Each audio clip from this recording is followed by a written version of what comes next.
Sri Lanka is one of those places that most people have heard of but know next to nothing about. But the country is a fascinating place with a bloody history, and it's disproportionately important to geopolitics. So what makes Sri Lanka more important than you might expect? While Sri Lanka has been inhabited for tens of thousands of years, its modern colonial history starts in 1505, when the Portuguese landed, seized the coastal lowlands, and built a fort at what's now the capital of Colombo. The Dutch East India Company displaced the Portuguese in the mid-17th century, followed by the British in 1796, who turned Ceylon, as Sri Lanka was once known, into a crown colony in 1802. Meanwhile, the inland kingdom of Kandy that had been established in the late 15th century became the last independent native polity on the island thanks to mountainous geography, guerrilla tactics, and sharp diplomacy. It fell in 1815 anyway, less by conquest than by its own nobles turning on an unpopular king and signing a treaty with Britain that promised to protect Buddhism. A rebellion 2 years later was crushed with enormous brutality. This ended over 2,000 years of monarchy and began a new era. The British built a plantation economy on coffee, then switched to tea after a blight, importing huge numbers of South Indian Tamil laborers to work the hills. This created a distinct community of Indian Tamils in the upcountry, separate from the Sri Lankan Tamils, who had been there for centuries already. The thing is, under British rule, Tamils, especially those from the Jaffna Peninsula, ended up overrepresented in the civil service and prominent professions, not through British favoritism, but because American missionaries had built English-language schools in the Jaffna area, and its thin farmland pushed Tamils to treat education as the only way up. But the Sinhalese majority experienced it as a rigged deck, and when Ceylon gained independence in 1948, they acted on it. The Ceylon Citizenship Act of 1948 and the laws that followed rendered more than 700,000 Indian Tamils stateless and stripped them of their vote. The 1956 Sinhala Only Act made Sinhala the sole official language, riots against Tamils broke out, and Tamils were systematically disadvantaged in the country's systems. A pact between India and Ceylon arranged for some to be repatriated to India and others were granted Sri Lankan citizenship, but this took over 50 years to complete. The 1972 constitution made Ceylon the Republic of Sri Lanka and gave Buddhism, quote, the foremost place in the country. 6 years later, a second constitution created the powerful executive presidency that the country still runs on today. Then in 1976, a militant group of Tamils seeking to create an independent homeland for ethnic Tamils in Sri Lanka formed the Liberation Tigers of Tamil Eelam, more commonly known as the Tamil Tigers. They fought a brutal 26-year-long civil war, industrializing self-destructive bombing techniques, carrying out high-profile political assassinations, and operating a sophisticated conventional military force. At the same time, the Marxist Janatha Vimukthi Paramuna, or JVP, sought a communist takeover of the island and launched an insurrection in 1971 that killed thousands of people. In 1983, a Tamil Tiger ambush killed 13 soldiers, and Sinhalese mobs responded with the Black July pogrom, using voter rolls to find Tamil homes and kill around 1,000 people across the country. Around 150,000 Tamils were made homeless, and a huge Tamil exodus followed. This is generally treated as the start of the full-scale civil war. India trained and armed Tamil militant groups in the early 1980s, but the 1987 Indo-Lanka Accord was crafted to devolve power to Tamil-majority regions, and the 13th Amendment passed later that year set up provincial councils to carry it out.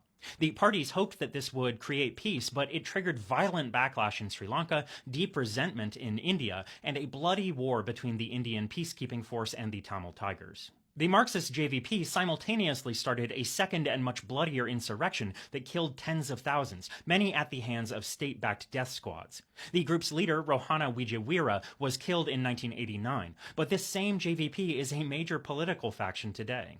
India experienced thousands of casualties and only withdrew in 1990 at Sri Lanka's insistence. Nonetheless, the Tamil Tigers assassinated Indian Prime Minister Rajiv Gandhi in 1991. Slowly, the competing factions grew tired and weak. Norway brokered a ceasefire in 2002, and infighting in the Tamil Tigers saw the group split in 2004. The war ended in May 2009 when the military, under President Mahinda Rajapaksa, cornered the Tigers on a strip of northeastern coast and killed their leader. The final months were a slaughter. UN experts later estimated as many as 40,000 civilians died, and both sides were accused of war crimes. Nobody has been held accountable.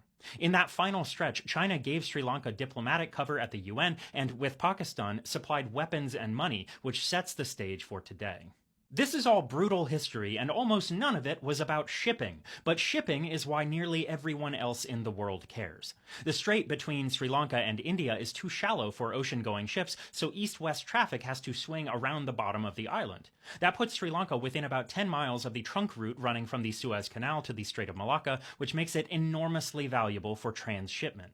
Colombo is among the world's top 25 container ports, and Indian cargo makes up roughly 70% of what it transships because India's own ports long lacked the necessary depth and capacity. But that's now changing. India opened a deep-water port at Vizhinjam in 2024 and is starting to pull that cargo home.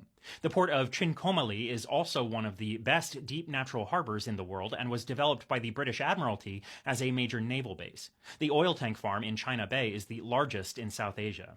But Hambantota is the really interesting one. China's Exim Bank funded construction of the port starting in 2007. The port lost money, and in 2017, Sri Lanka gave a 99-year lease on its operations to a Chinese state company for about $1.1 billion, which went straight into Sri Lanka's foreign reserves. Sri Lanka keeps sovereignty and security control, but the US and India are concerned that it could be used by the Chinese Navy. Colombo has already hosted Chinese submarines and warships in recent years, including a space and missile tracking ship. That last one provoked India and the US to object, and the ship was moved to Hambantota.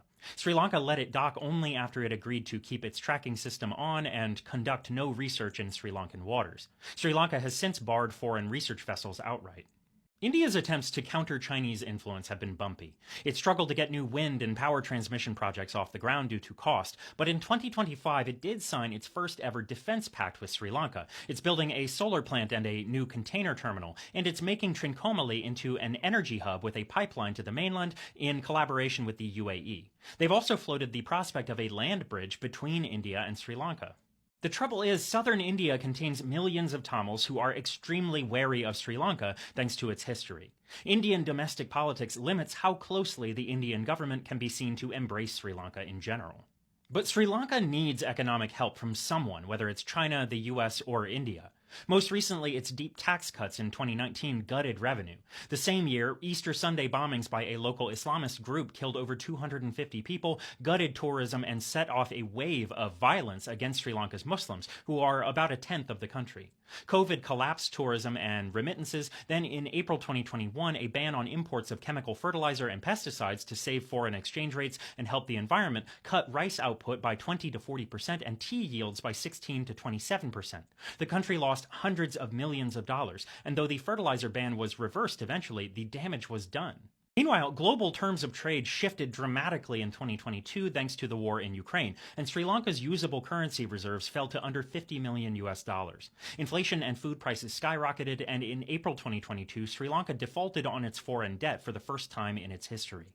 Fuel ran out, the power went off, and mass protests drove President Rajapaksa to flee the country and resign.